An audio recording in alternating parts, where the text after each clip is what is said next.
Just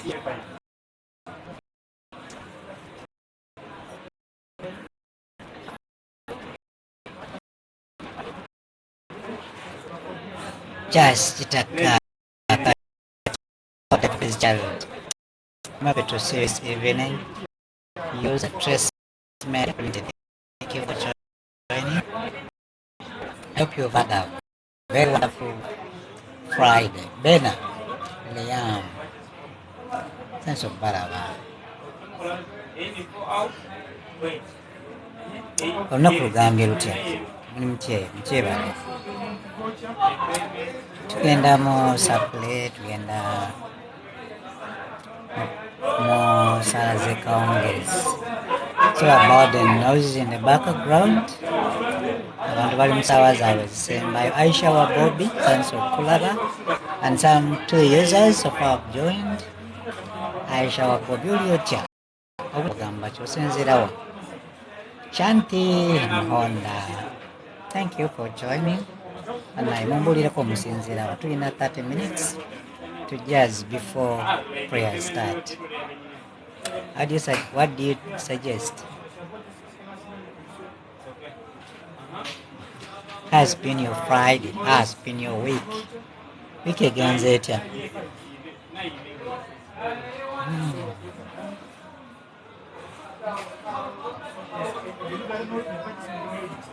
Aisha Bobby, ndi bulungi mpozi gweyo, ndi bulungi mukwano. Osinziddewa Aisha? Aisha osinziddewa? Osinziddewa?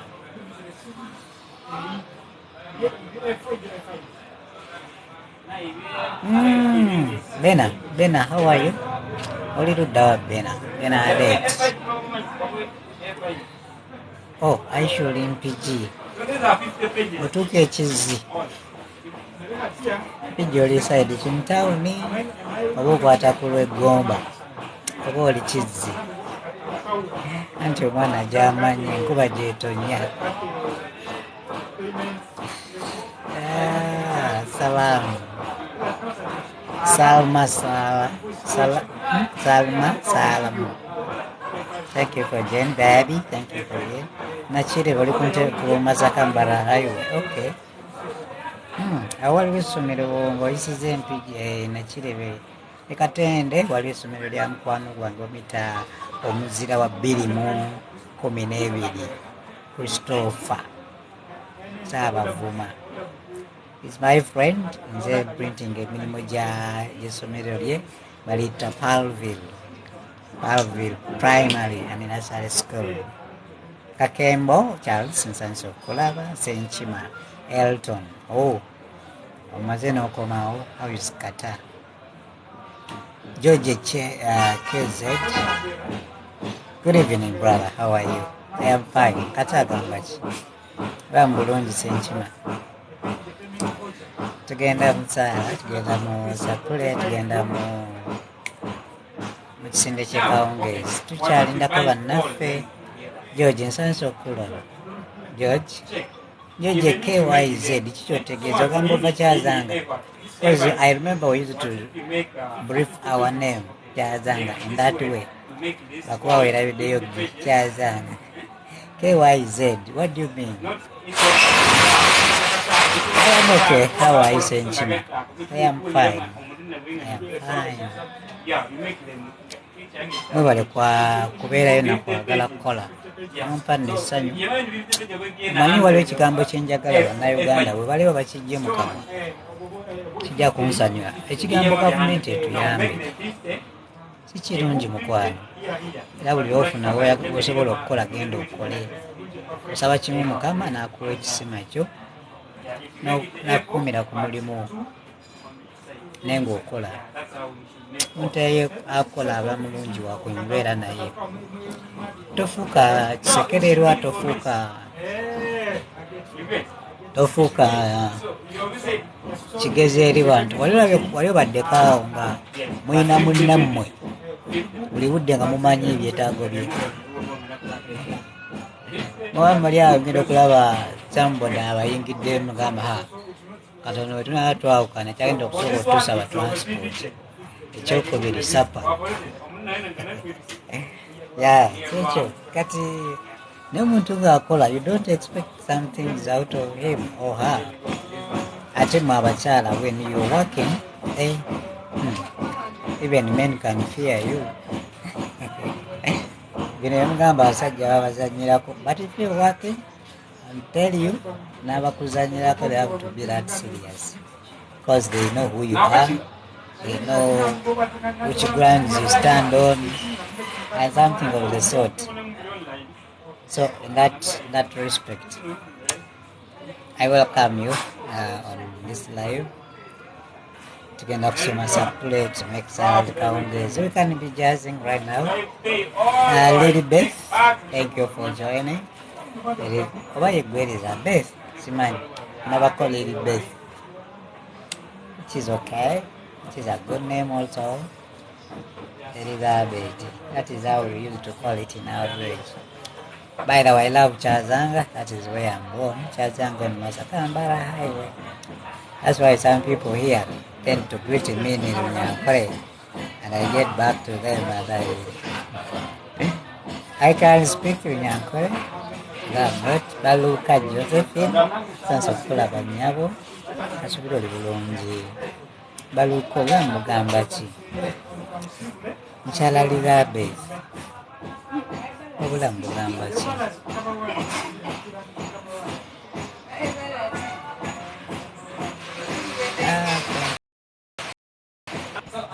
To avoid the noise in the background, kanjira kubayo obuyimba buno bwabeeremu. Okay.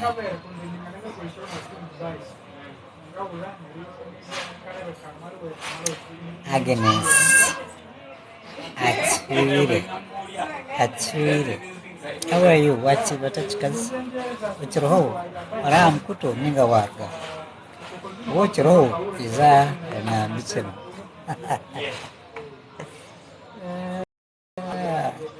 I have some little Nyankole that I brag with, so you may be confused. Pato, thank you for joining. Agnes Atwire. Atuhire. Yes, the name is Atuhire Agnes. Harris, how are you? How you doing? How is Mali?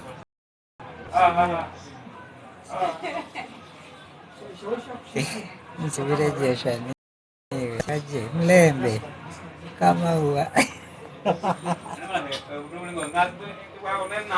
Okay, people have said something strange. Mlembe, Mulai? You say Mulai? What is it? How do I reply? Harriet is laughing at me. But that's it, I have tried, isn't it? Mulembe, enda kukubiraka la first tuli ku program yake kama I have some good song which is from that side where they added in some kadodi with some Mbale language song. Is it called Samia? No, not Samia. Gishu. Harriet, how do they reply if someone say Mulembe? How do they reply? Please, I want to learn it right from here. These are the things I normally see here. I don't want to be laughed at. Mahere, Maureen, what's it? Some correct girls are here. Men as they are. Now, Harriet, it's you to teach me how you greet in your local language so that I can grasp some words. You say Mulembe, okay. Then, how about if I want to go deep? What does the word Kamawa means? I don't know where I got the word from, but I have heard it somewhere. Where I work at Crush the King, we have some people from Gishu. I hear them speaking much of those languages, those words. So How are you? Come on. Hey, it means how are you? Okay. Okay, see, this Agnes is saying, Nimutusigayochi. Huh? I mean, you meant to say, Okwenimtuchizachi. Isn't it? I have you. That one I know you can't fool me. For Nyankore, you cannot take speed. Okay, I am learning something great here. I'm happy to be with you guys. We are actually buying time so that we can have many people on board. And we say our evening prayers together. You get me? Okay, nimtuchizachi. Tujyawo enzuba yakyera kugwa, izooba lyagayo, obwire bwamala bwakwata. Ongambira, it is crowded. Ebicu byayiggulu. Agnes, stop at here. Stop making me speak in a language.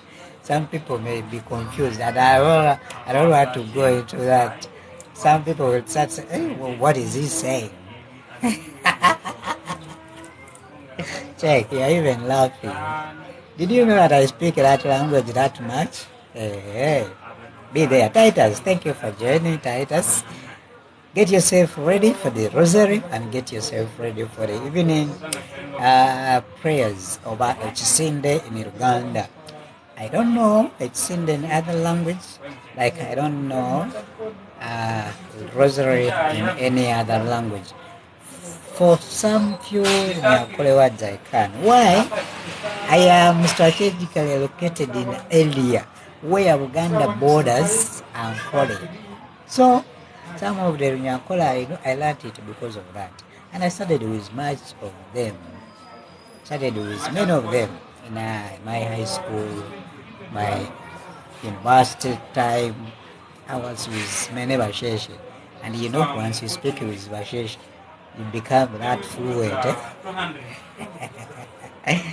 Agnes is still wondering.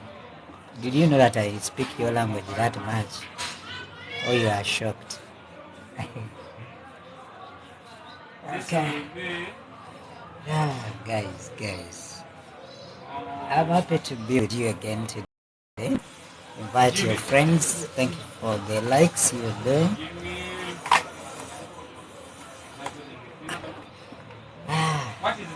Thanks for the likes. Thank you for being here in time.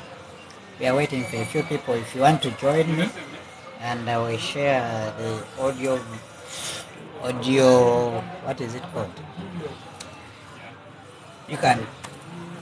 I can have you on board and we share, we exchange words, like in good terms, like I'll say part of the rosary, you reply, you also take another mystery, you also take, so in that regard.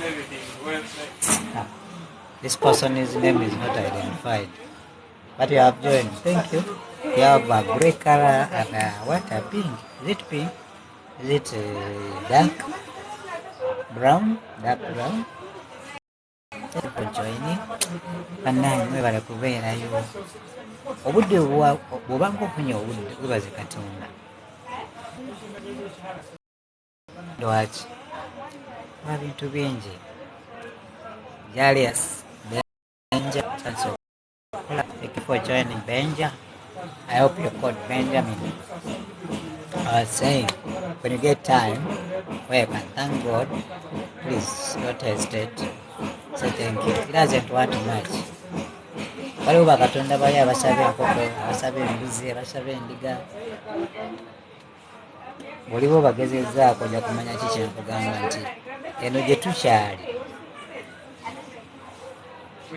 waddembe nnyo okusinga ebirala byonna.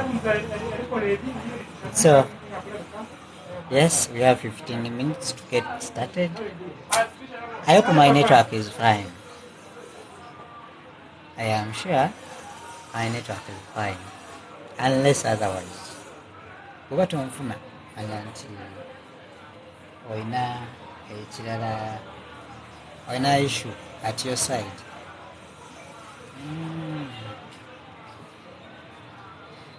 Okay. Let me invite some guys here. Harriet, can you speak?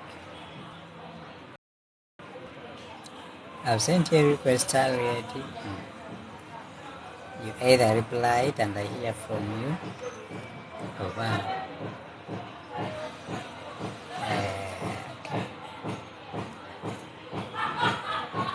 the noise in the background. People are still closing their shops, their offices, so and others are still at work. Being a weekend, abamu balina okuggusa basobole okuyingira mu weekend nga tebalina bibabanja, so that is the noise in the background, but I believe it will be reducing with time.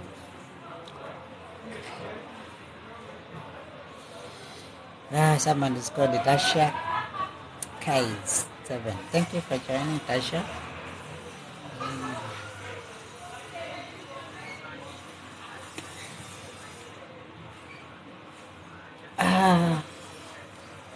Eyo nga bikyali awo mukimanyi nti Easter egenda eggwako,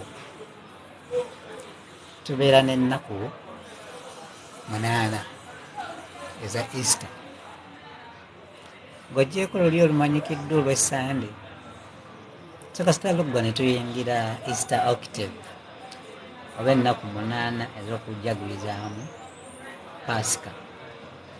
So ezo kulwaliro tuba nga tutuuse Lwakutaano ziweddeko, tunaagenda okuyingira mu Monday nga you can't wish someone a happy Easter oba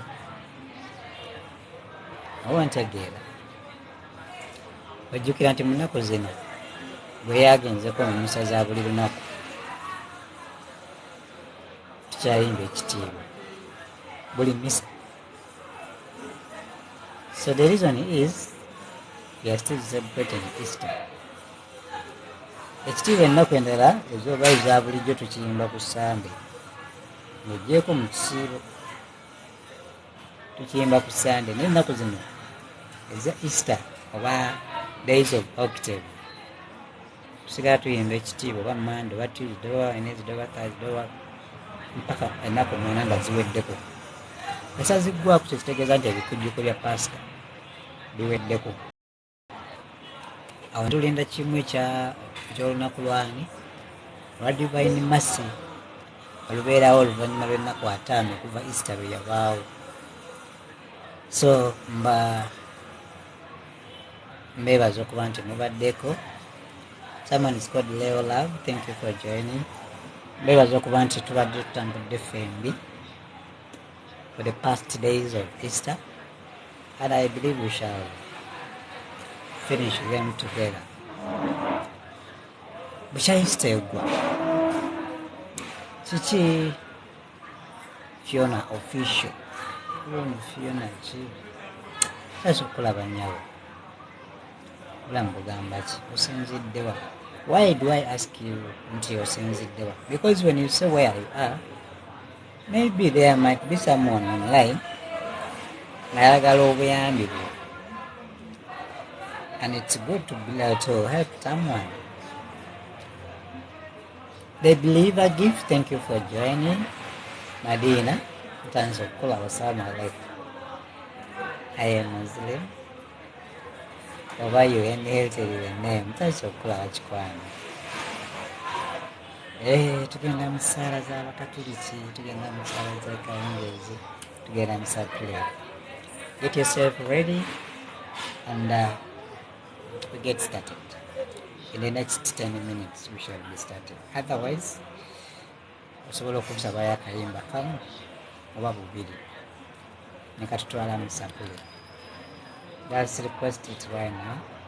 I hit it, then we get it going. Bam, bam,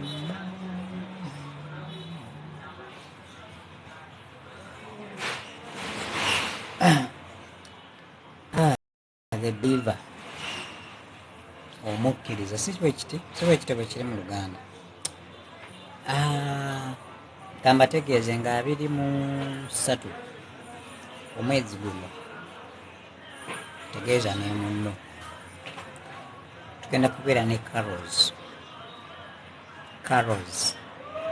carols between Christ the King Parish Church Choirs Association and Gaba Seminary. So bagenda kuyimbira mu ekereziya Lutikko eya Yesu Kabaka kuba Christ the King. So oba olina kyoyagala okuwulira mu nnyimba za Easter, please be online because I'm going to live stream there. Joyce Nendiwala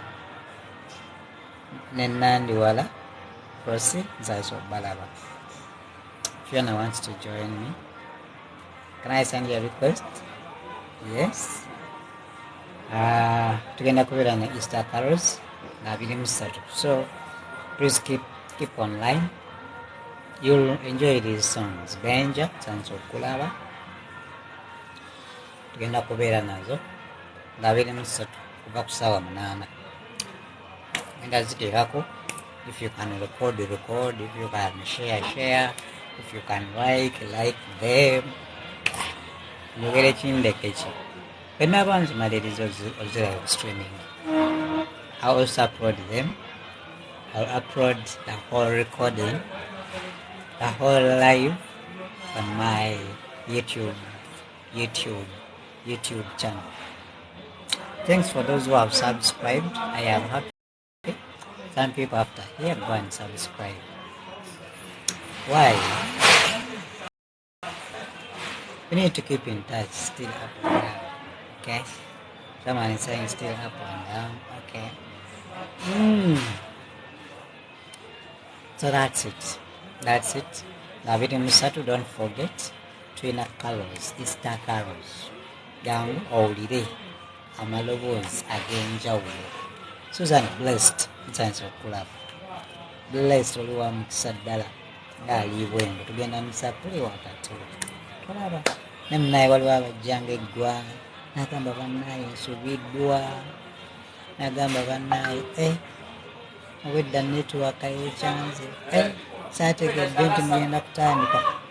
Naye goze mu budde. So in that case, chance of kulaba.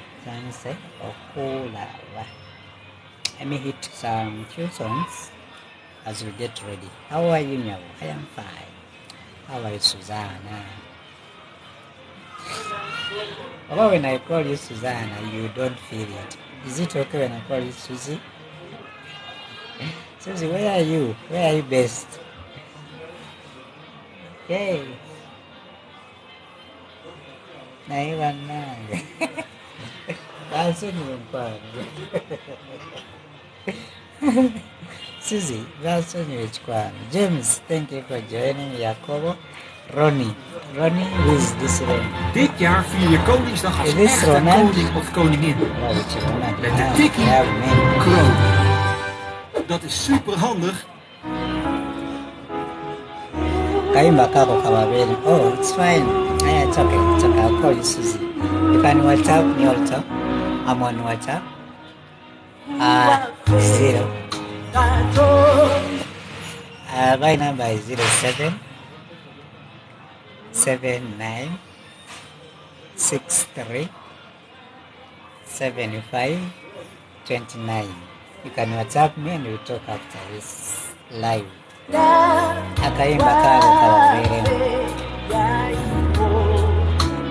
Don't forget we are getting ready for the rosary and it's in the Chekawongezi. Susan, you little dawa.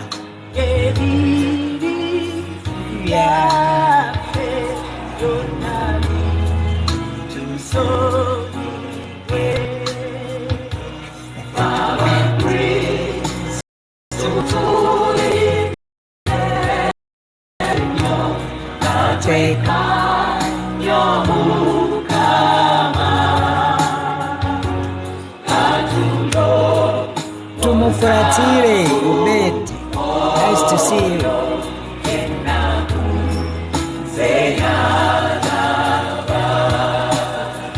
thank you for liking my videos on my platform. May God bless you. Please share them, whichever. Enjoy the music. Nabagamba ngenda kuba music wa Kezia yeka. Baby,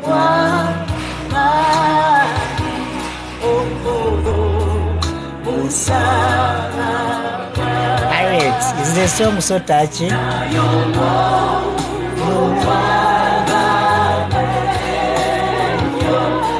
Annette Kenigisha, thank you for joining.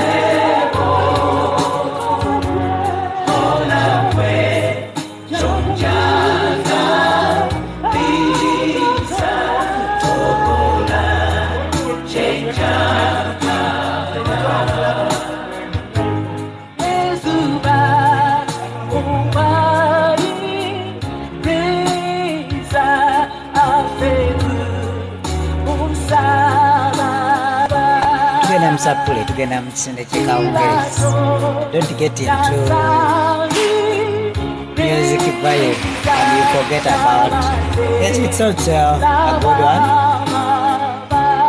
but we need to pray also.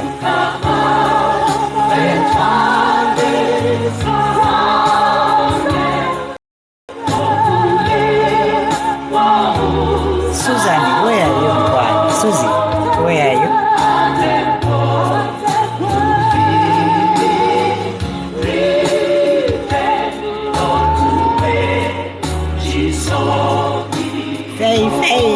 Faith. That's so cool.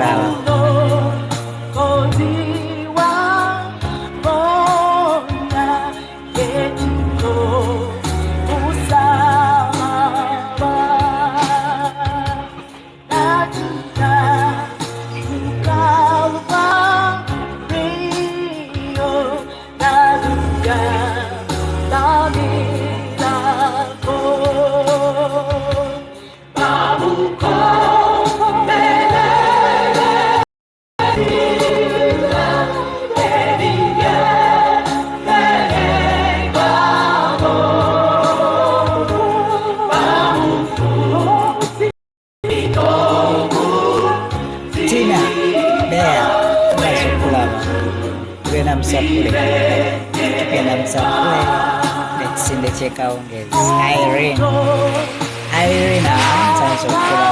Irene 843, thank you for joining. Sapule N'Ekisinde Ku on a request. Ayagala okweyungamu tugenda ne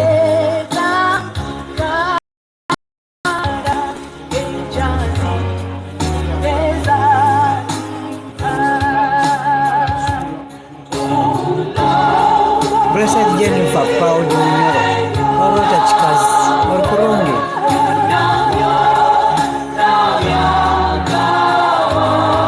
Fadai Designs, thank you for joining. All design is a art, graphics.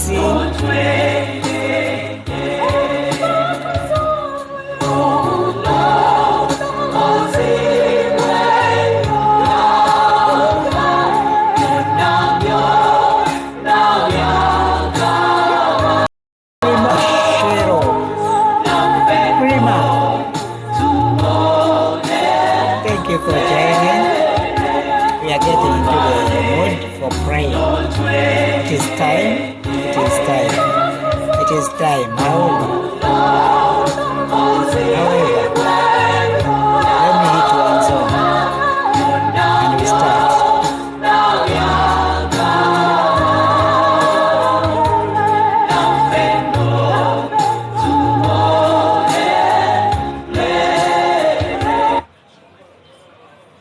Hey.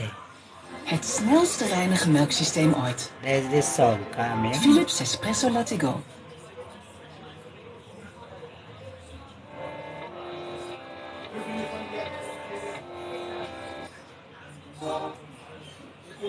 This song, it's what is going to take us into the prayer. It's a cool one. May you enjoy it.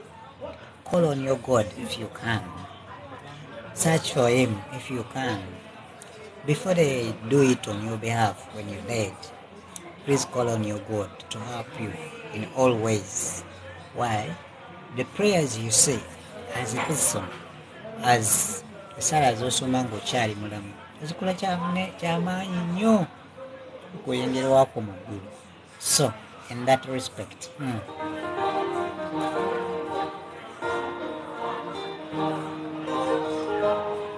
Vanisha, Mama Toleta, Oji, Mbaga.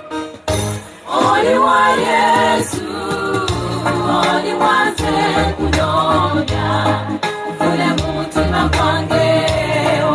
Thank you for following me, Vanisha. Thank you for following.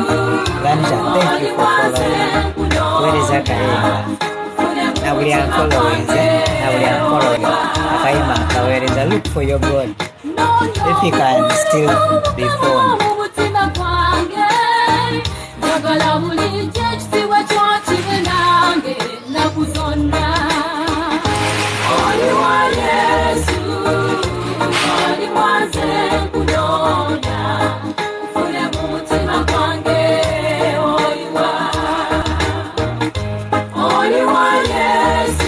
Harriet Kamukoera, I remember one day, Nakasaba.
Are you joining us for Rosary?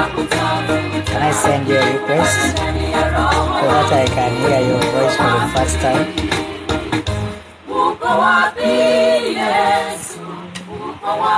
Okay.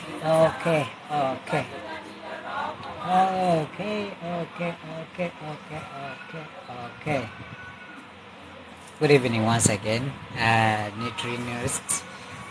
nutritionists. Thank you for joining. Irene, Unreal, Lucia, Hamidul, Mayanja, and others. Thank you for joining. I welcome you once again for this evening prayers. We are getting into Ekisinde Ku and Sapule.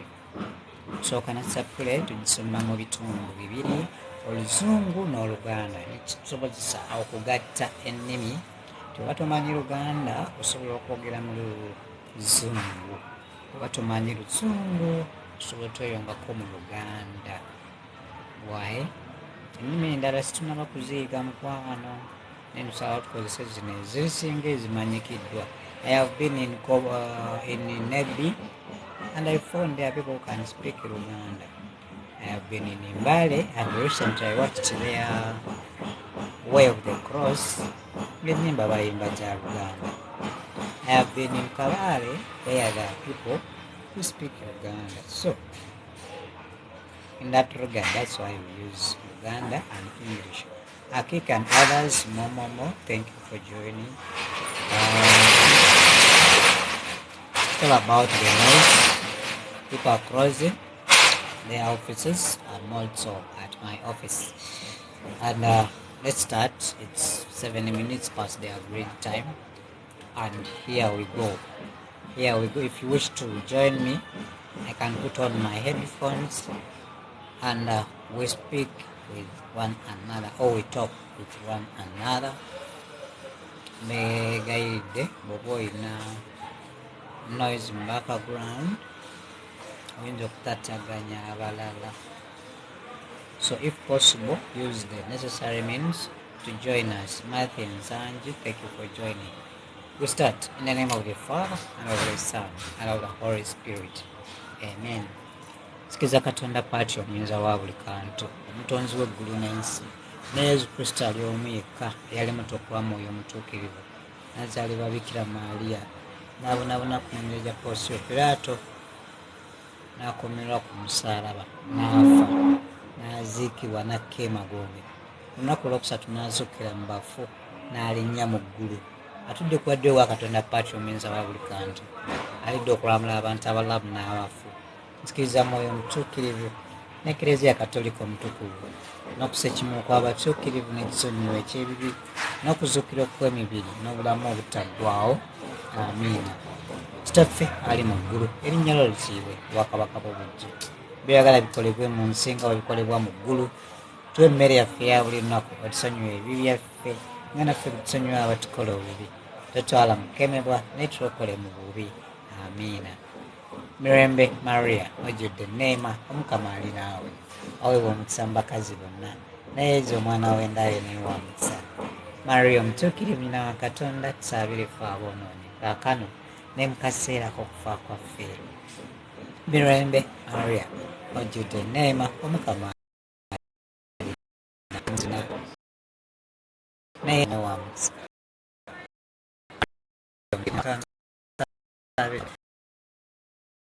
Kaseera kufa. Maria ojjudde neema, Omukama w'endaye wa mukisa. Maria omutuukirivu nnyina wa Katonda, tusaabire ffe aboonoonyi, kaakano kaseera k'okufa kwaffe. Ekya Paatyo n'ekya Mwoyo Omutuukirivu nga bwe kyali olubereberye na kaakano na bulijjo n'emirembe. Amiina. Tusonyiwe ebibi byaffe, tuwonye omuliro gw'Ekristo, abantu bonna batwale mu ggulu, naddala abasinga okunyolwa ekyoka. The agony in the garden. Jesus yegayirira mu nnimiro.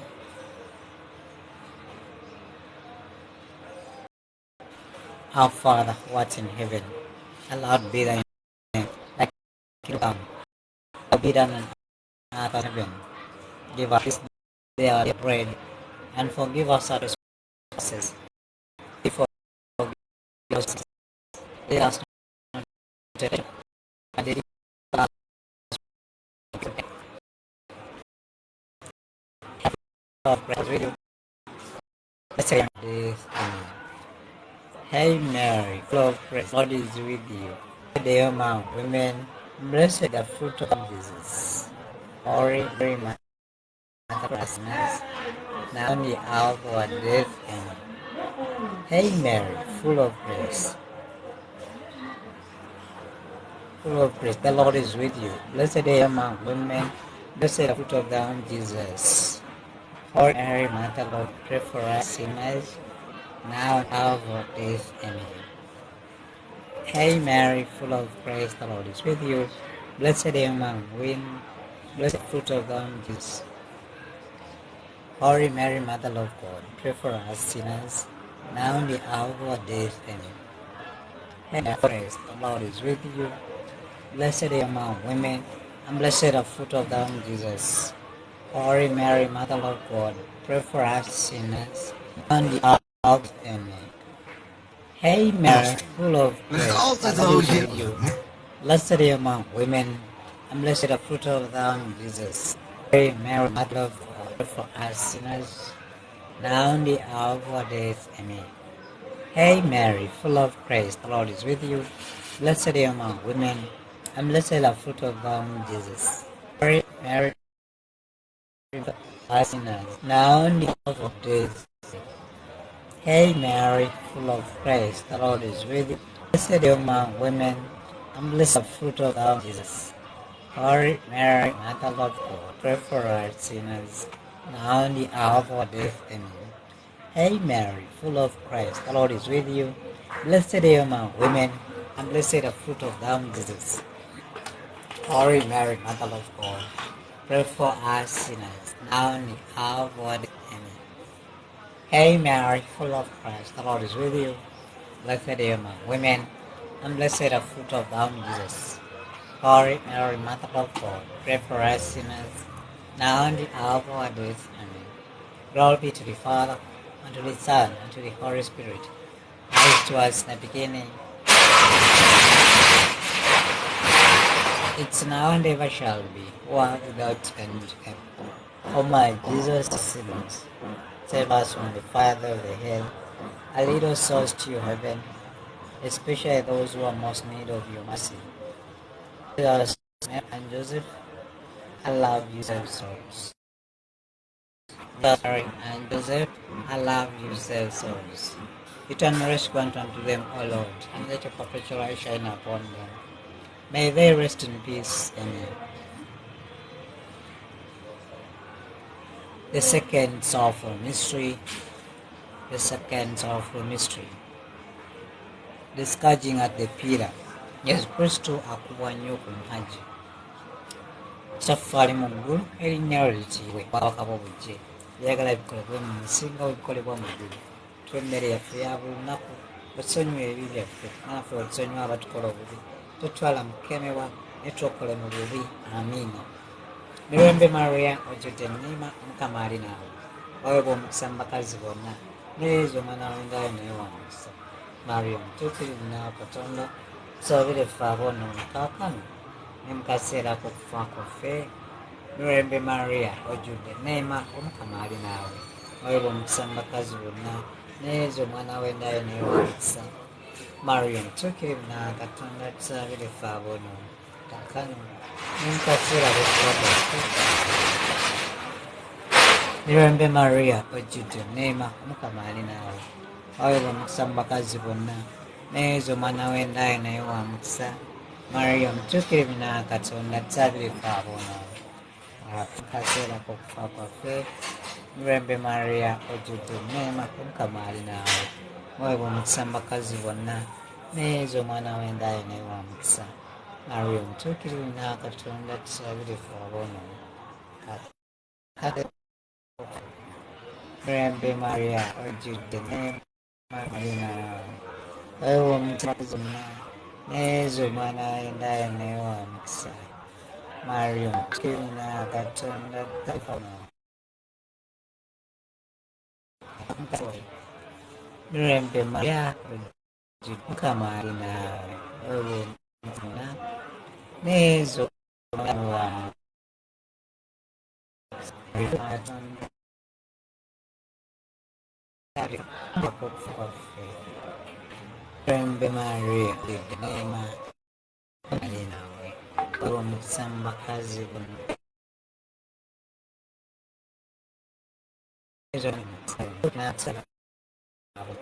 kano ne mu kaseera kwaffe. Ne Mukama ali naawe. Waweebwa omukisa mu bakazi bonna, ne mu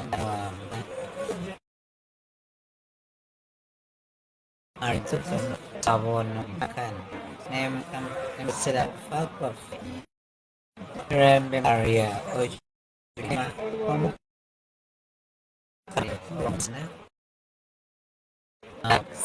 Mariam took it na Katana Savili farm. Kakano Kasira of Marjudene Amukamari now. However, some Makazubona Nails of Manewa Mixa Mariam took it for no. Maybe Marjudene Ningamana. Some Makazuna Mariam took it in a conduct. Name was a book. Patrick Chamana and Chaman took it. Never child will be now with Joe in the name of I have fit to me from New Taskila. I want to go never try him. But I was seeing a quota of Sasso.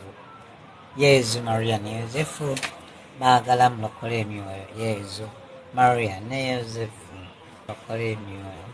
I'm going to go out. It's done like all the way that Chiba Kiribachevin Kremembe. I'm coming to go out. It's done like all the way that Chiba Kiribachevin Kremembe. I'm coming to go out.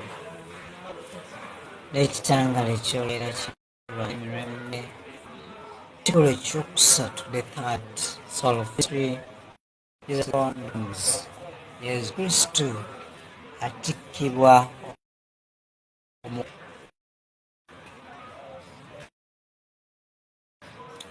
our Father in heaven, hallowed be thy name. Thy kingdom come, now be earth as it is in heaven. Give us the bread, and forgive us our trespasses, as we forgive all trespasses against us. Lead us not from evil, Amen. Mary, full of grace, the Lord is with you. Blessed are you among women, and blessed is Jesus.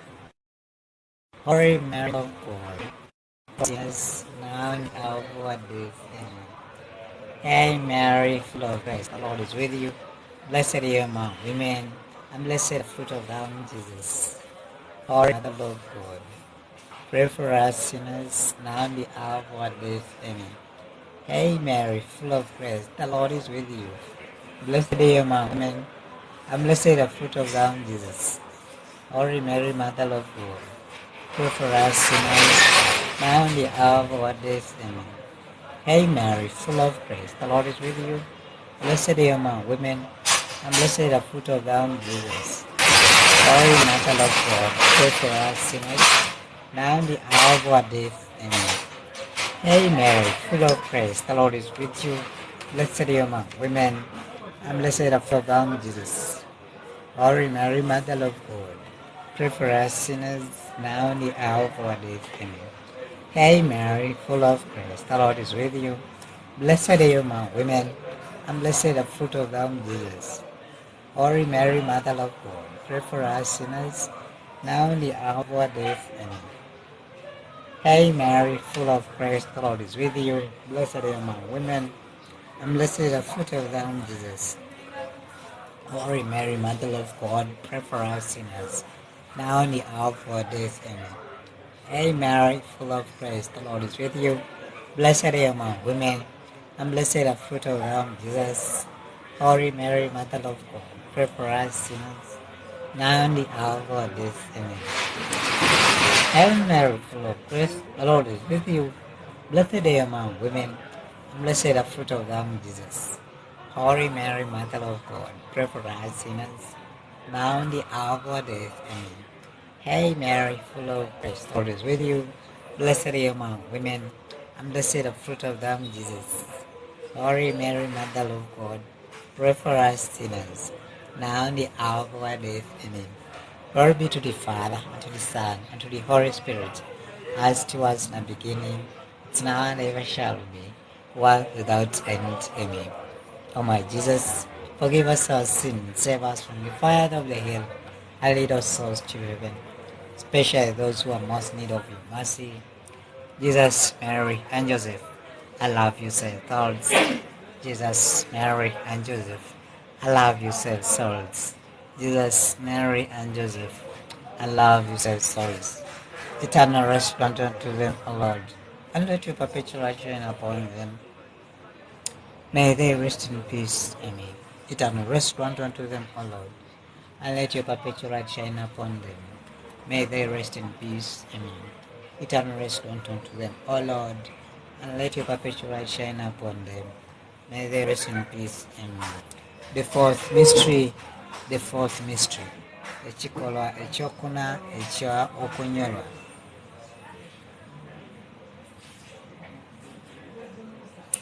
Jesus carried his cross.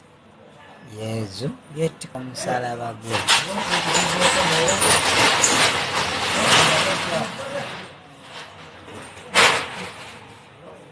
Kitaffe ali mu ggulu, erinnya lyo litiibwe, obwakabaka bwo bujje. Byayagala bikolebwe mu nsi nga bwe bikolebwa mu ggulu. Tuwe emmere yaffe eya buli lunaku, tusonyiwe ebibi byaffe nga naffe bwe tusonyiwa abatukola obubi. Totutwala mu kukemerwa, naye tulokole mu bubi. Amiina. Mirembe Maria, ojjudde enneema, Omukama ali naawe. Oweebwa omukisa mu bakazi bonna, ne Yesu omwana w'endayo naye wa mukisa. Maria omutuukirivu nnyina wa Katonda, atusaabire ffe aboonoonyi, kaakano ne mu kaseera k'okufa kwaffe. Mirembe Maria, ojjudde enneema, Omukama ali naawe. Oweebwa omukisa mu bakazi bonna, ne Yesu omwana w'endayo naye wa mukisa. Maria omutuukirivu nnyina wa Katonda, atusaabire ffe aboonoonyi, kane mu kaseera k'okufa kwaffe. Mirembe Maria, ojjudde enneema, Omukama ali naawe. Oweebwa omukisa mu bakazi bonna, ne Yesu omwana w'endayo naye wa mukisa. Maria omutuukirivu nnyina wa Katonda, atusaabire ffe aboonoonyi, kaakano ne mu kaseera k'okufa kwaffe. Mirembe Maria, ojjudde enneema, Omukama ali naawe. Oweebwa omukisa mu bakazi bonna, ne Yesu omwana w'endayo naye wa mukisa. Maria omutuukirivu nnyina wa Katonda, atusaabire ffe aboonoonyi, kaakano ne mu kaseera k'okufa kwaffe.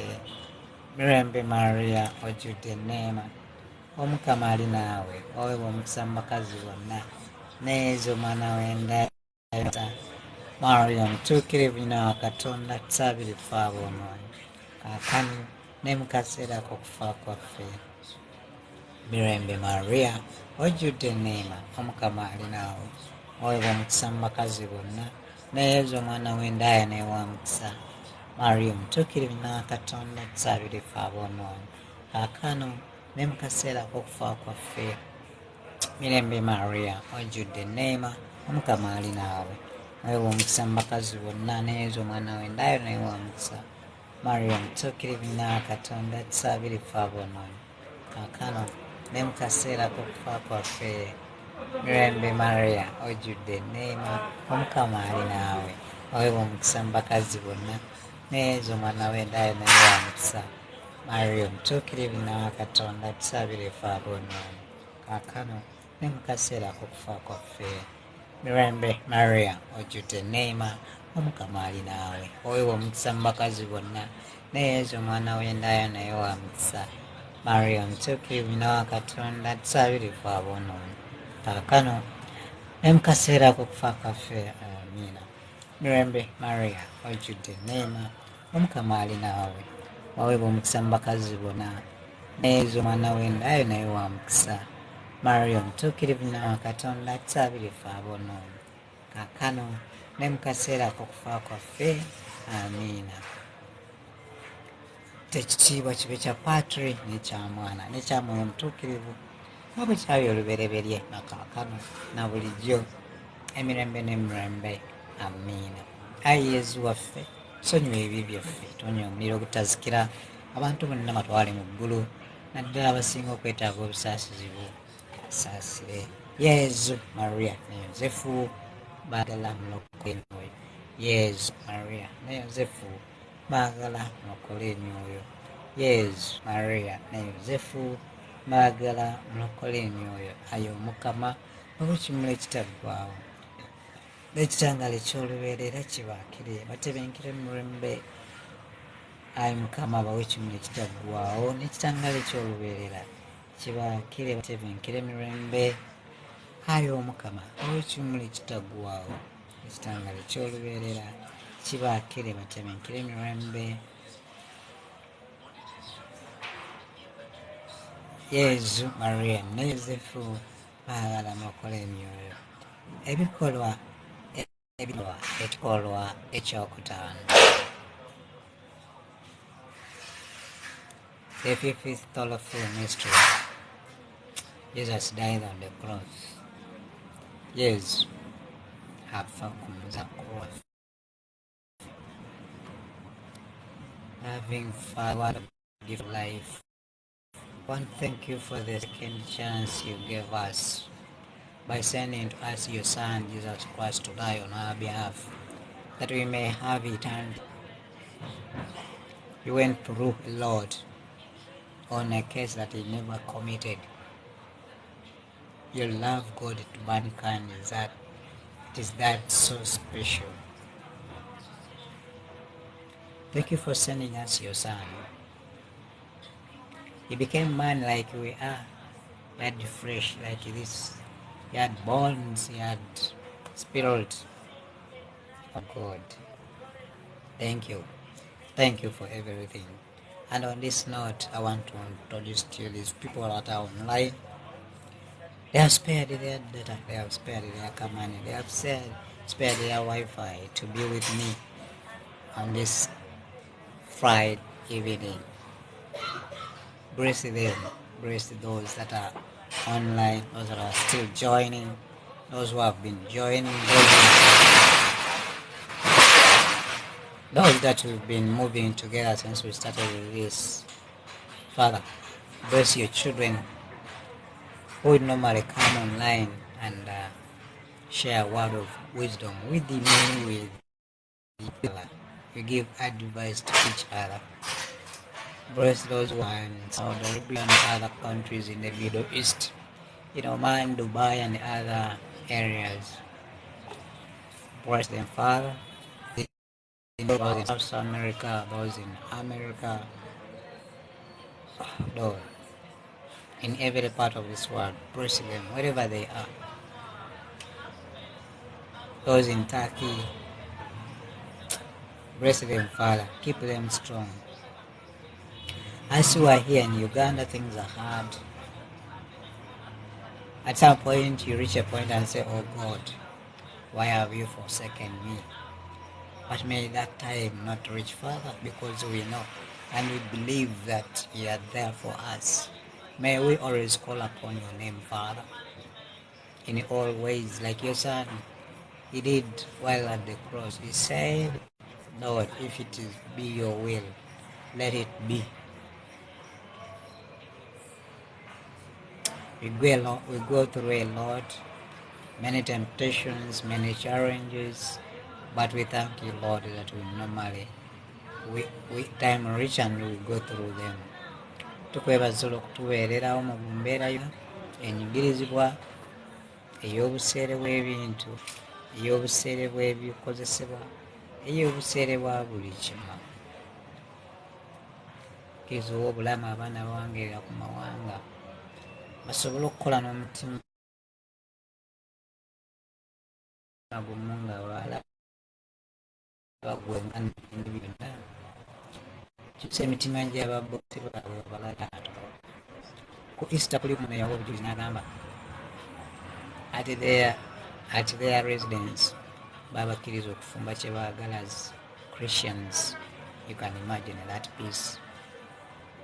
May it reign all over those people who went to those countries, Father, that at some point they reach and say, okay, go and praise your God. Some tell me that they don't have opportunity to go and meet their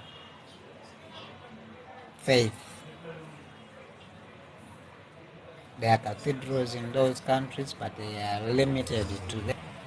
Father, may that day come, that these people get one at least in a month, in a week, to go and praise your name, blessing from the churches around there. Keep them strong. This too will pass. May they be paid as they work hard, and may they use their monies as they come here very well as they planned it. May those that receive their money, Father, do as planned. I ask for your forgiveness where we've gone wrong. I call upon your mercy to always accompany us on everything. As we take the last part of the rosary, this 5th mystery, Jesus died because of our sins. Help us not sin anymore. And if we go into that, we repent, Father. Our Father, who art in heaven, hallowed be thy name. Thy kingdom come. Thy will be done on earth as it is in heaven. Give us this day our daily bread, and forgive us our trespasses, as we forgive those who trespass against us. Lead us into temptation, but deliver us from evil. Amen. Hail Mary, full of grace, the Lord is with you. Blessed are you among women, and blessed the fruit of thy womb, Jesus. Holy Mary, Mother of God, pray for us sinners, now and the hour of our death. Amen. Hail Mary, full of grace, the Lord is with you. Blessed are you among women, and blessed the fruit of thy womb, Jesus. Holy Mary, Mother of God, pray for us sinners, now and the hour of our death. Amen. Hail Mary, full of grace, the Lord is with you. Blessed are you among women, and blessed the fruit of thy womb, Jesus. Holy Mary, Mother of God, pray for us sinners, now and the hour of our death. Amen. Hail Mary, full of grace, the Lord is with you. Blessed are you among women, and blessed the fruit of thy womb, Jesus. Holy Mary, Mother of God, pray for us sinners, now and the hour of our death. Amen. Hail Mary, full of grace, the Lord is with you.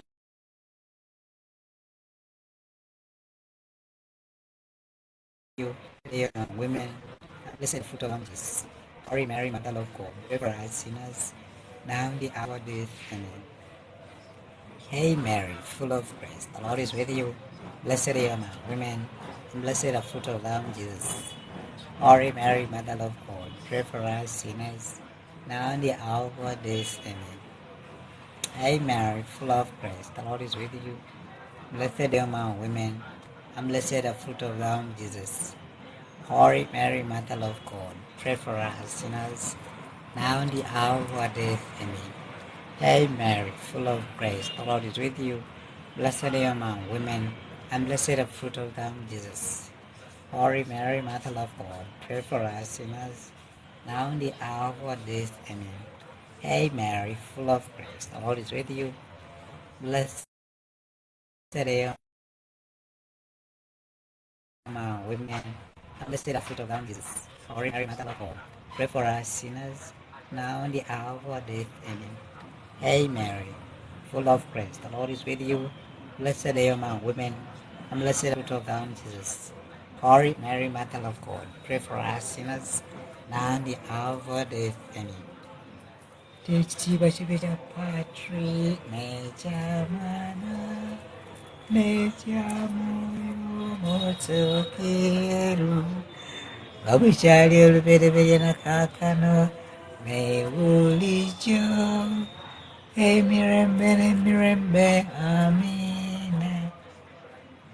Ayi Yezu waffe, tusonyiwe ebibi byaffe, tuwonye omuliro gutazikira, abantu bonna batwale mu ggulu, naddala abasinga okuyitaaga obusaasizi bwo. Yezu, Maria ne Yozefu mbaagala mbasaba mulokole emyoyo. Yezu, Maria ne Yozefu mbaagala mbasaba mulokole emyoyo. Yezu, Maria ne Yozefu mbaagala mbasaba mulokole emyoyo. Ayi Omukama, olw'ekimuli ekitaggwaawo n'ekitangaala eky'olubeerera kibaakire batebenkere emirembe. Ayi Omukama, obawo ekimuli ekitaggwaawo n'ekitangaala eky'olubeerera kibaakire batebenkere emirembe. Ayi Omukama, ekimuli ekitaggwaawo n'ekitangaala eky'olubeerera kibaakire batebenkere emirembe. Amiina. Hey, Holy Queen, Mother of Mercy, heal our lives, our goodness and our hope. to cry for a bunch of Eve. Just for sighs, mourning and weeping in this valley of tears. And then most gracious advocate, your eyes of mercy toward us. And after this exile, show us to the fruit of our Jesus. O clement, O loving, O sweet Virgin Mary, ask and Mrs. Christ.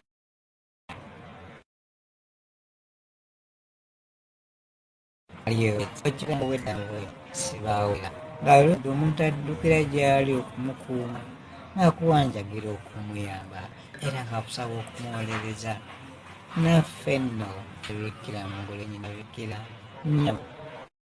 gy'oli tuzze gy'oli twevunyise mu bigere byo nga tukabula ebyonoono byaffe ekigambo wulira okwegayiririra kwaffe twekisa tukye tukusaba amiina. Let us pray. O God, whose only begotten Son, by his life, death, and resurrection, has purchased for us the word of eternal life, grant that meditating upon these mysteries in the most rosary of Blessed Virgin Mary, may and so obtain the promise through the same Christ our Lord. Amen. Dear Father, as we finish this rosary, we call upon the intercession of the Blessed Virgin Mary to be with, to pray for us, to intercede for us, to tell his Son to guide us and protect us.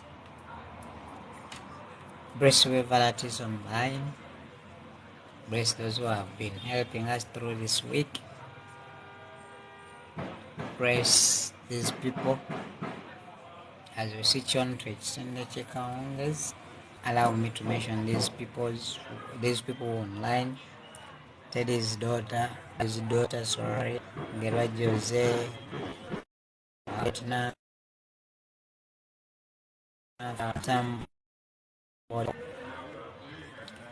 Makune Christian, somebody is called Charles. Thank you for being here.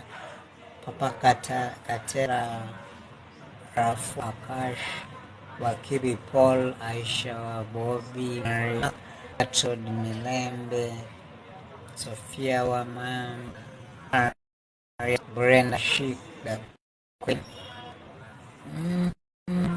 Shortly, Apple, Nancy Seconds, Bobby Gloria, Tracy Divine, Facebits, Najad, Harry, Teddy Face, Aisha Kitty, there is Karen, Harriet, there is Quikio, Shani, there is Smith, Maria, me, Namuga Catherine, Manoa Maria, Masin Sanji, Akio, Gamomo, Rusia, Irene, Twins, Richie, Ovatory Tabuj, Crema, Exile, Bristol, Another Faith,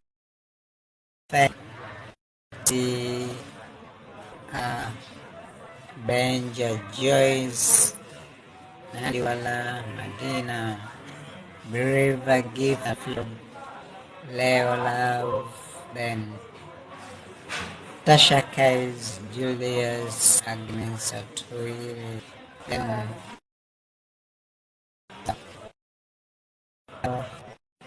Josephine, and Anna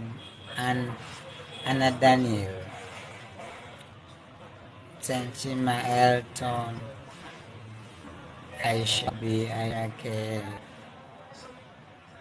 Godi Charles, David Jutaka Charles, and many years. and keep. We thank those people who have been coming on live.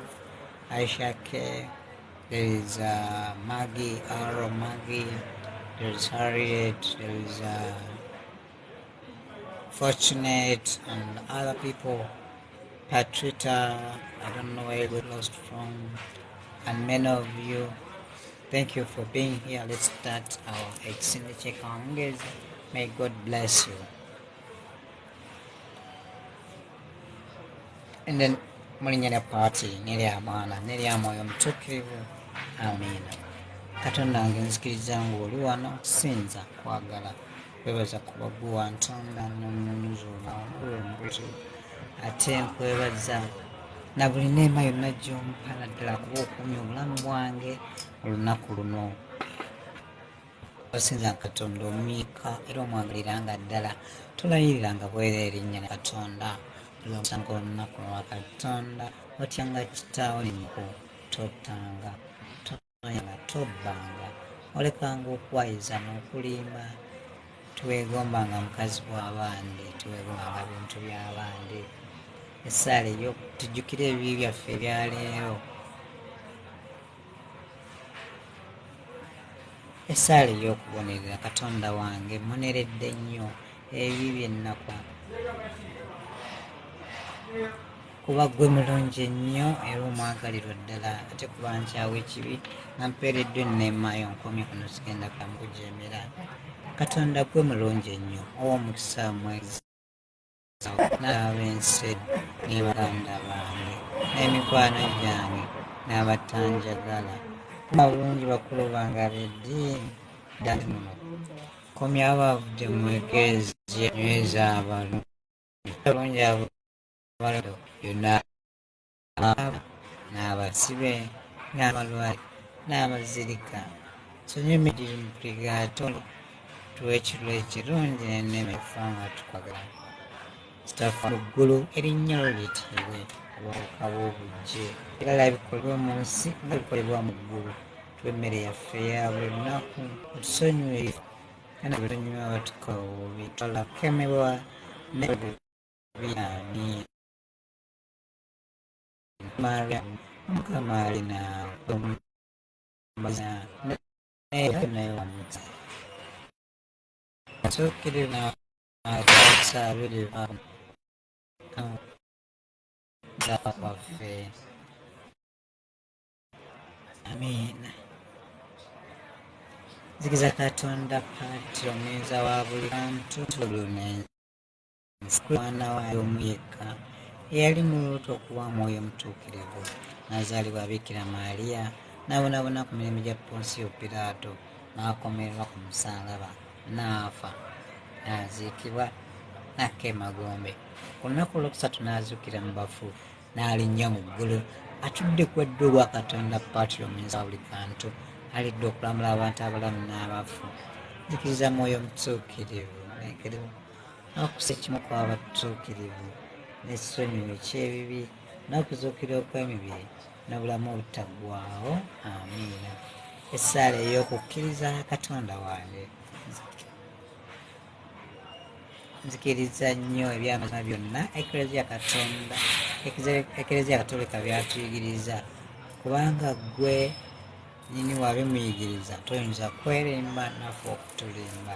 Essaala ey'okusuubira Katonda wange nsuubira mu kisa kyo ne mu buyinza bwo ng'olimpa enneema y'oku nsi ate bwe nkwata ebiragiro byo ng'olimpa obulamu obutaggwaawo kuba ggwe watulazaanya wennyini n'otuukiriza ddala endazaanyo zo. Essaala ey'okwagala Katonda wange nkwagala nnyo n'omwoyo gwange gwonna okusinga ebintu byonna kubanga ggwe mulungi ennyo omwagalirwa ddala ate njagala abantu bonna nga bwe neeyagala okubeera bwe. Amiina. Bikira Maaliya omutuukirivu naawe malayika wange omukuumi n'abatuukirivu mwenna abali mu ggulu otukuume mu kiro kino ne mu kaseera ak'oluvannyuma k'okufa kwaffe. Amiina. Ekitiibwa kibe kya Patri n'ekya Mwana n'ekya Mwoyo Omutuukirivu na bulijjo emirembe n'emirembe. Amiina. Bikira Maaliya ow'ekisa, ojjukiranga obwedda n'obwedda sibaawuliranga nga lweredde omuntu addukira gy'ali okumukuuma ng'akuwanjagira okumuyamba era ng'akusaba okumuwolereza naffe nno. Ayi Bikira mugole nnyina w'Ababikira nnyabo, tuzze Juli twevunise mu bigere ebyo nga tukaabula ebyonoono byaffe. Ayi Nakigambo wulira okwegayirira kwaffe olw'ekisa kyo tuwe kye tukusaba. Amiina.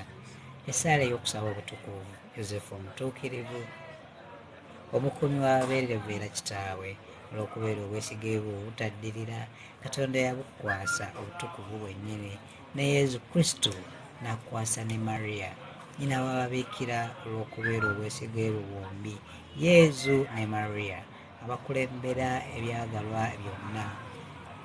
Tukwegayiridde nga tukwesengereza tuwonye buli kigwa kyonna, ate tuwe okubeera n'emmeeme etaliiko kamogo n'omwoyo omulongoofu n'omubiri omutukuvu, ndyoke tuweereze Yezu ne Mariya nga tuli basanyufu ddala, nga tuli batukuvu ddala. Essaala ey'okugenda okwebaka. Katonda waffe, tukwegayiridde ekiro kyaffe kye tugenda okuwummula kitubeere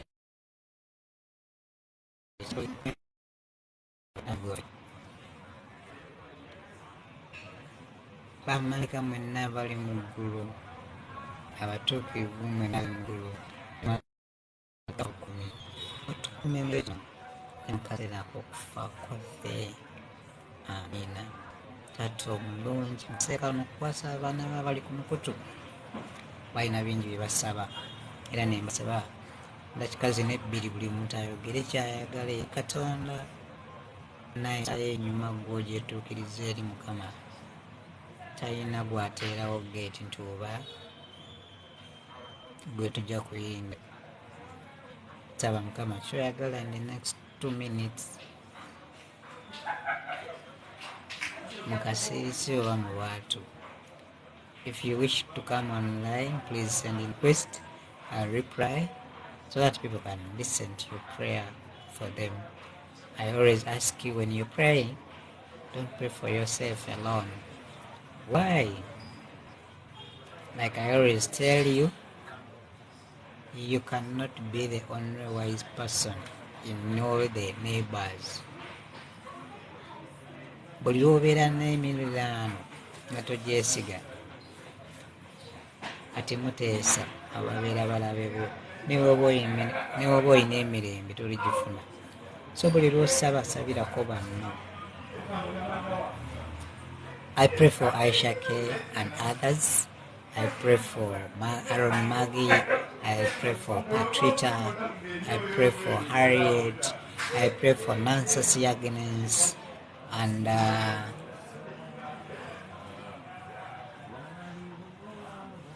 Charles and Sentima Elton, Namuga Christy, Catherine, Patrita and others. Why? Those people have been coming and we exchange ideas. They have been sending in their requests, I send in their requests and they reply, and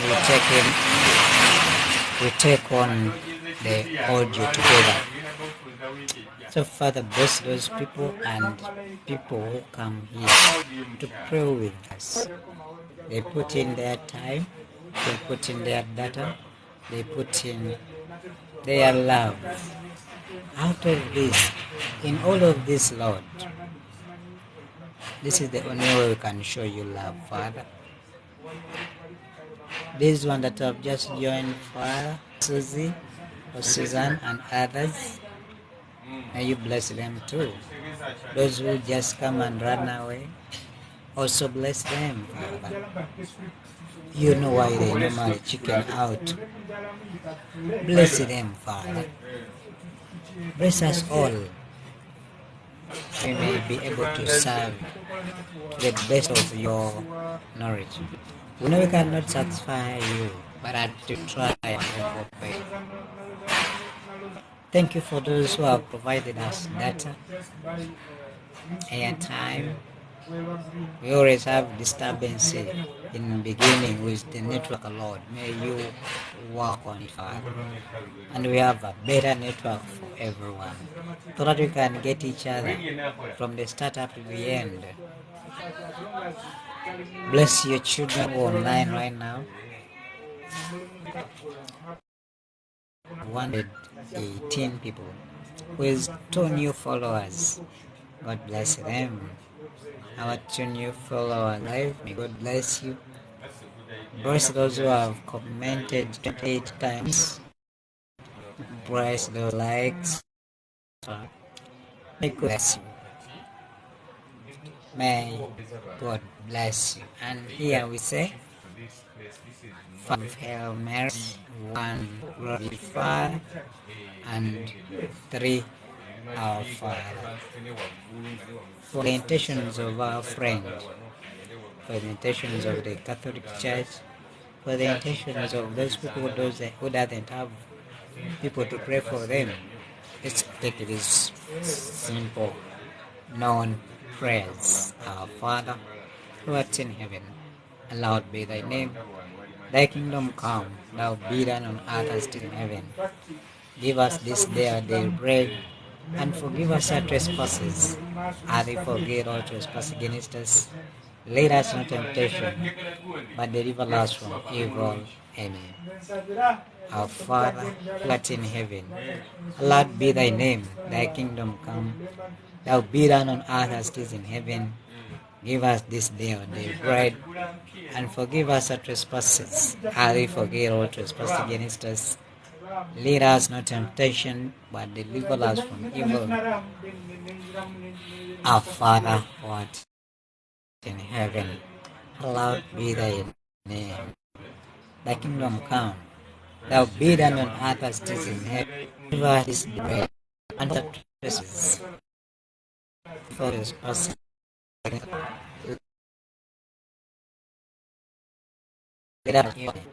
Amen. Lord, and blessed the fruit of them, Jesus. Glory and God, for sinners, and the hour of our days. Amen. Hail Mary, of Christ, the Lord is with you. Jesus, glory, now and the hour of our days. Amen. Blessed are Mary, Mother of God, pray for us sinners, now and the hour of our days. Amen. Remember Maria, Anjid, Nema, Homkai now. Sambakazi bona was Marina got not safe from Kano Safi Maria Mali now. Where is Makazi bona was Mantuki na Katona Savile from Kaku Yakufa Coffee. Tiba pari jamana meja moyo mutokira awachani ubere na kakana ewulicho nembe amin ayezo wafeto byafeto nzira abantu bano batwale mu ngulu naddala abasimuka b'obusazibwa mukama nkwebaza olw'obusimyu ffe tumazeeko wiiki fembi twegendi bawomutsa bawe bye baagala emirayookanyo tuyalira ggwe singala zibugonna gonna nga nitutwala omulasa tukulaganya ne byonna ate tukindetwe tanaeba kkiriza obampeera omukisa bonna mukama wawe omusa video zange zilikinga mukawo bakyusa emitima. Tukwebaza olwabyo mu wiiki ebirungi n'ebisoomooza. Tukkiriza nti gwatusobozesa okumalako ojja kutusobozesa n'okumalako omwezi guno, omwaka guno n'ebiri ekitiibwa n'enendo. Neebaziza Mukama, neebaziza ku lw'abaana bano, neebaziza mikwano gyange ku lw'abo abatalina asabira batunzibwa. Mukama gamba bugambi, ekitiibwa n'ettendo budde gy'oli. Tugenda kubamu omuziki dakika nga 10 and we call it akawungeezi.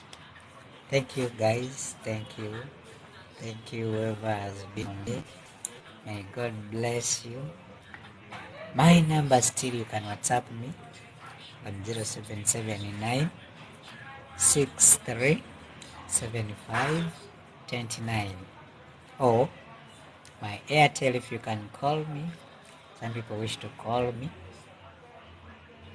0701 09 7401. That is if you're in Uganda. If you are away from this place, you just add on +256 and you'll get me. Online, my name is Ssenkasi Paulo. Double S. Once you see double S, Ssenkasi Paulo, just know you are with the right person. God bless you as I plan to exit the office premises. Be enjoying this music, please. Okay. Tot €100.000 financieren. Met Rabobank factuurfinanciering laat je jouw facturen nu vast uitbetalen. Okay. Wij bieden passende looptijd. Still, if you wish to send me a WhatsApp message, I am typing the message here.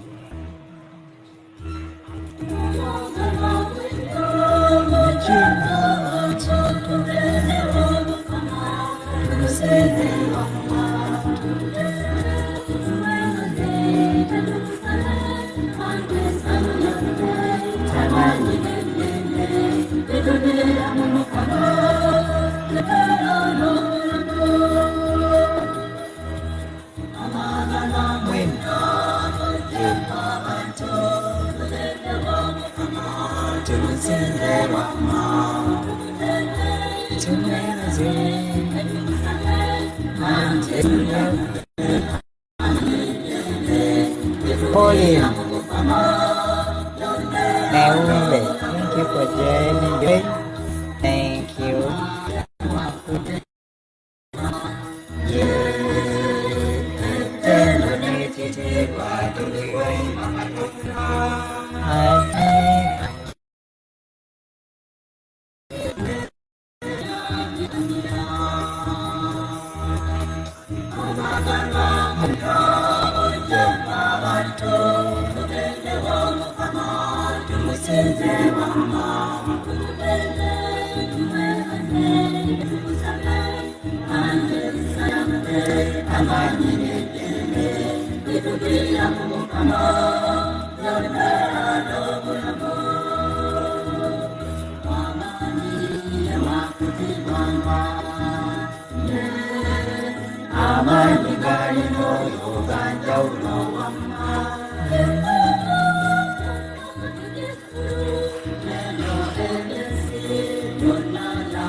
Mega Makiu.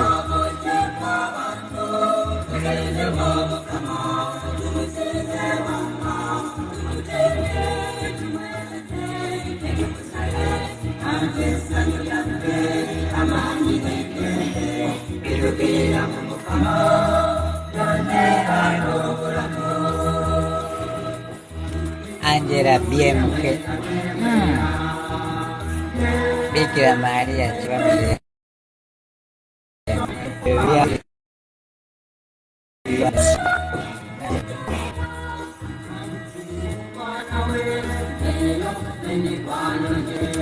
Aisha K, thank you for being here. Thanks, thank you for all. Thank you.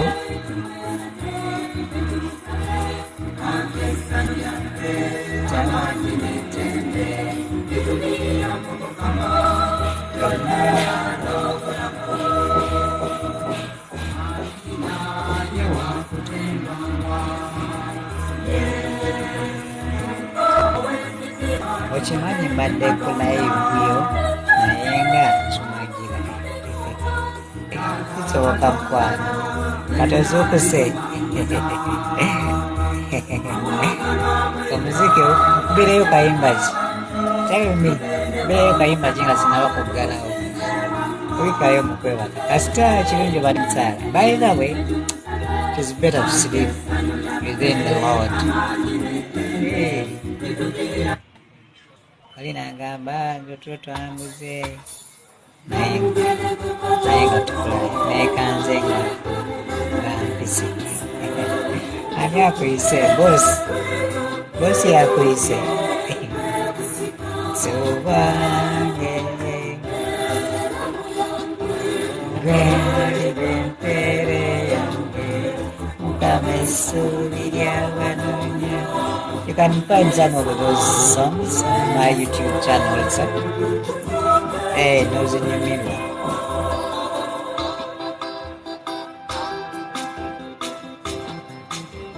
Ngenda kumaliza n'oluyimba luno. Ndowooza lwali twasose nalwo naye njeeyo muwendo erinoonyezebwawo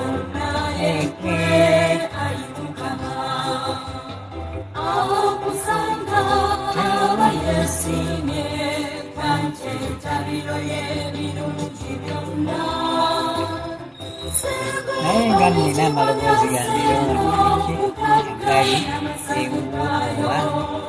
Yes, I had forgotten the TV on. Sorry mkwano wadde mutufu nijeemu. I don't know, eddoboozi lyayo liri ku almost zero oba liyitamu litya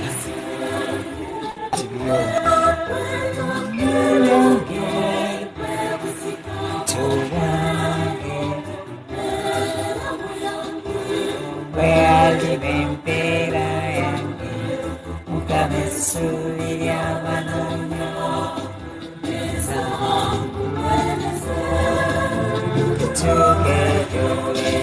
wallahi maliriza nakano badde kulayo na mirundi ebiri.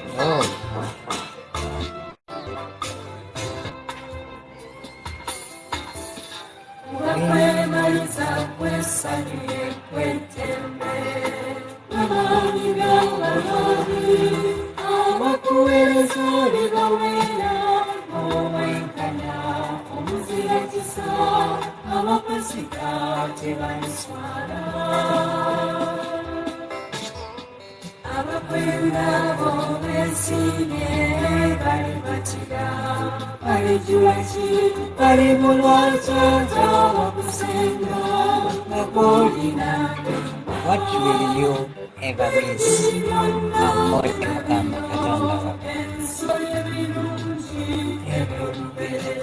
Then after that,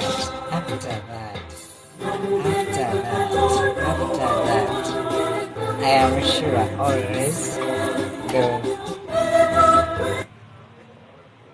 awe kasembayo kkiriza okugamba ekitundu ekiddako kinyumira.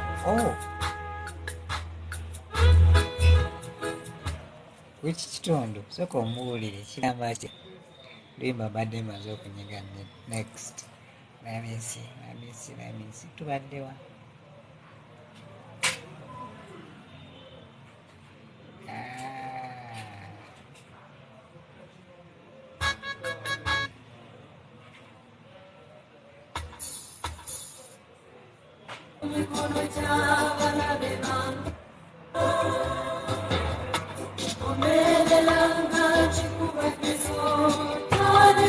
How?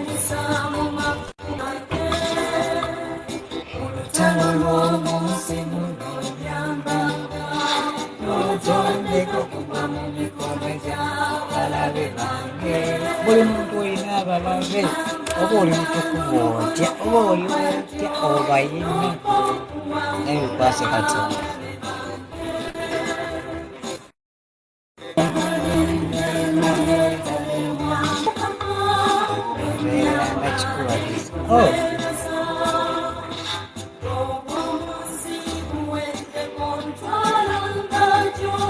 Let me look for that part.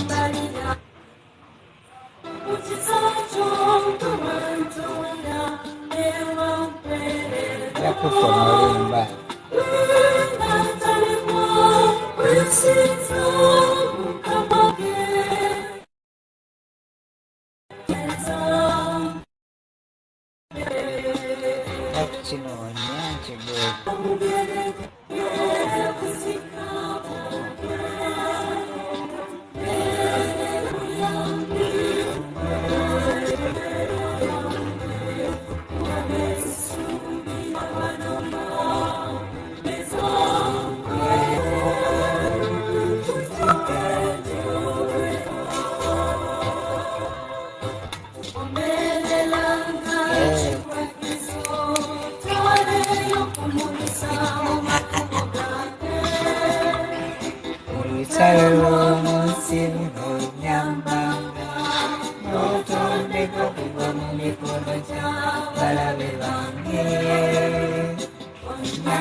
Malugera Margaret, thank you for joining.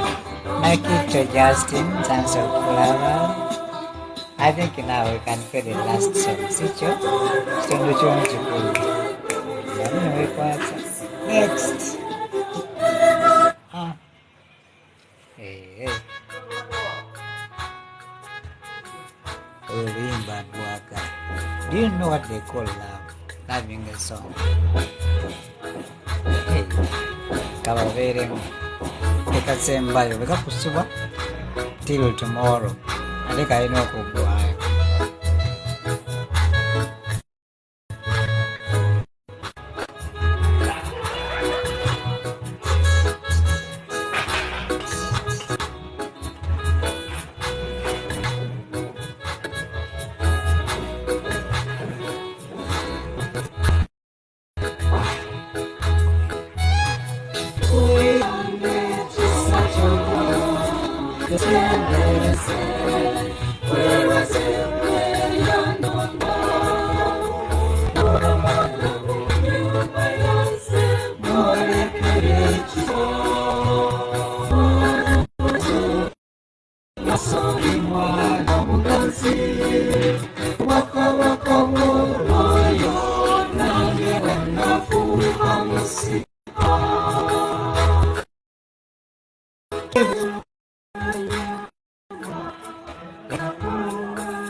Do you know that?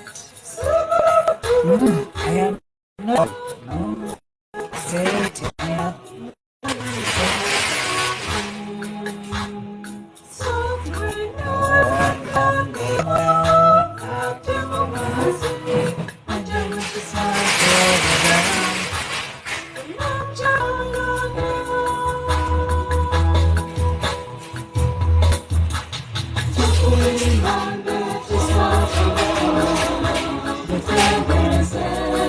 Where was it?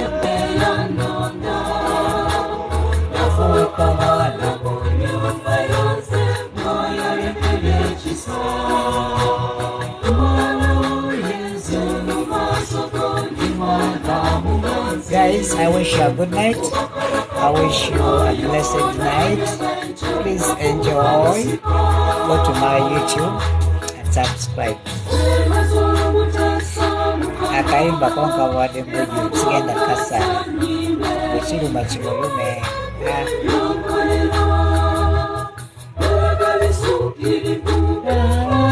bikuno byobijino bigwayo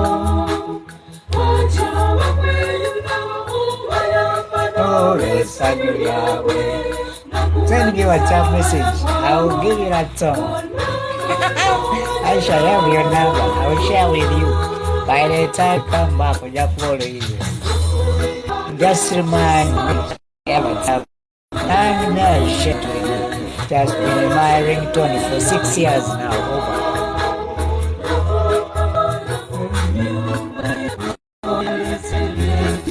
You know that? One month of work, you're in your wake. What? Such a cartoon. I want to change that. Nawe oyinza okuba gwebisikawo abalinye ennyonyi mu famire yo kisule bulungi.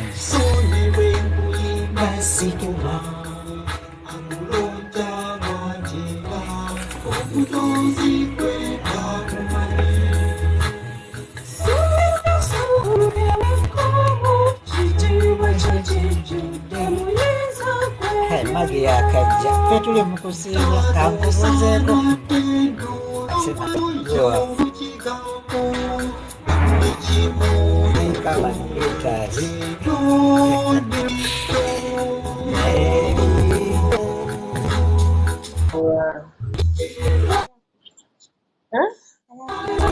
Paul. Ni sawa si. Oyagala kundaba ko oyagala kumbuuzaako.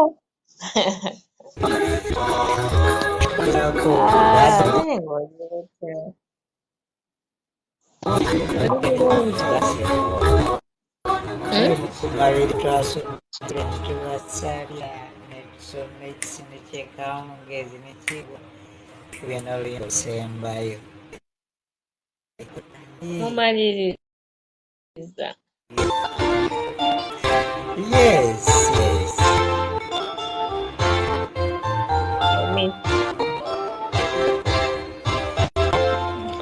Soup.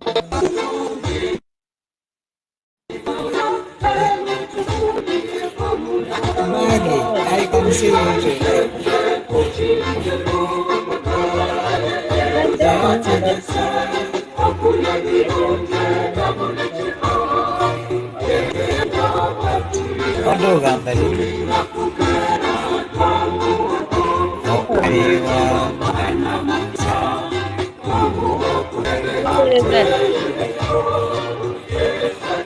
Hey, bade nyuma tukue tubuze edwe enkonkulu dewe atetukia Mpulidde okulala n'omuntu omukulu ali mu kusiiga ate nsanga bampereza libuusi. At least tukuliddeko good night.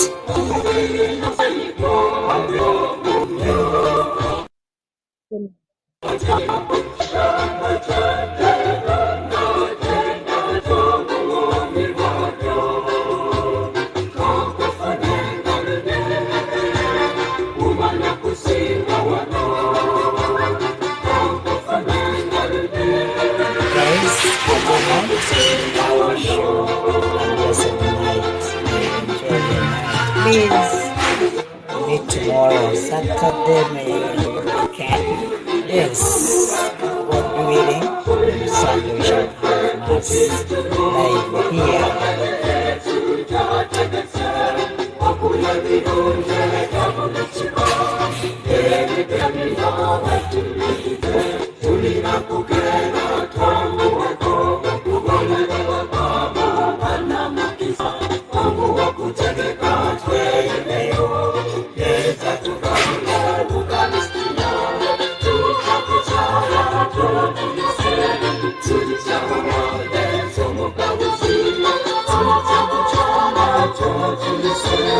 To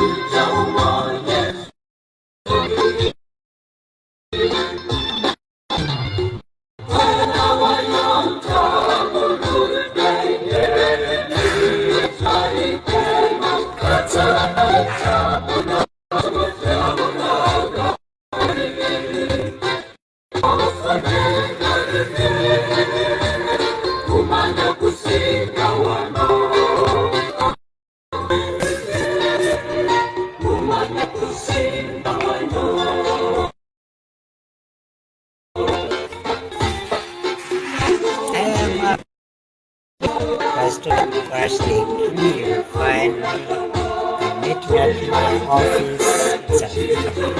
No problem. Yeah, good night, guys. We don't we shall meet, don't worry.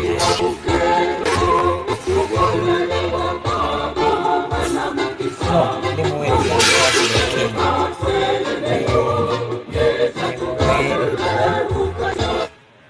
The Omuweereza Kabaka wa Christ the King Church wano mu Kampala. So buli Sunday mbeerawo mukejjo ku makya osobola okundaba before I move to my office wano wa Mango wa Christ the King ku Nkurumah Road wali office yange. So you can meet me at any time.